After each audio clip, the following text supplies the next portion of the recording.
Israel গাজার নুসাইরাত শরণার্থী শিবিরে ভয়াবহ অভিযান চালিয়েছে।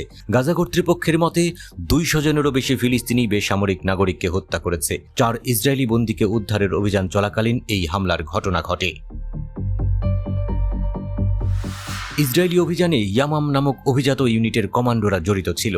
এই কমান্ডোরা নুসিরাতের 2টি অ্যাপার্টমেন্ট ভবনে অভিযান চালায়, যেখানে বন্দীদের রাখা হয়েছিল। তাদের সমর্থন ছিল শত শত ইসরায়েলি সেনা এবং সাঁজোয়া যান। কমান্ডোরা বন্দীদের মুক্ত করে হেলিকপ্টারে করে ইসরায়েলে ফিরে আসে। উদ্ধারের আগে, চলাকালীন এবং পরে ইসরায়েল নুসাইরাত এবং নিকটবর্তী শহর দেইর আল বালাহতে ব্যাপক বোমাবর্ষণ করে। এই বোমা হামলায় অন্তত 274 ফিলিস্তিনি নিহত এবং প্রায় 700 জন আহত হয়। অনেক ভবন, বাজার এবং অন্যান্য বেসামরিক এলাকা ক্ষতিগ্রস্ত হয়। ইসরায়েল বলেছে বোমা হামলায় সন্ত্রাসী অবকাঠামো লক্ষ্য করা হয়েছে।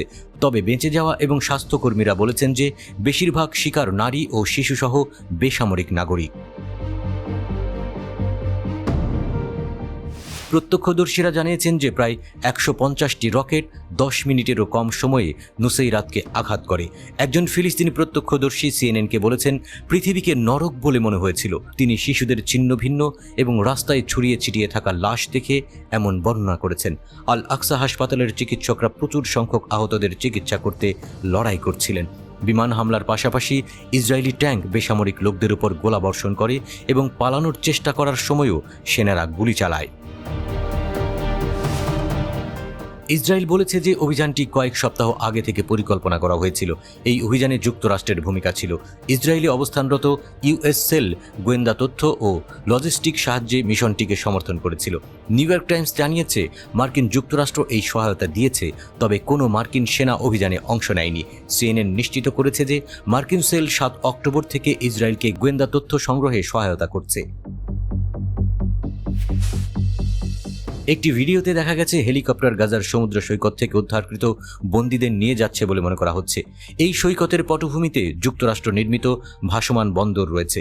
তবে মার্কিন কর্মকর্তারা বলেছেন অভিযানে ভাসমান বন্দরটি ব্যবহার করা হয়নি।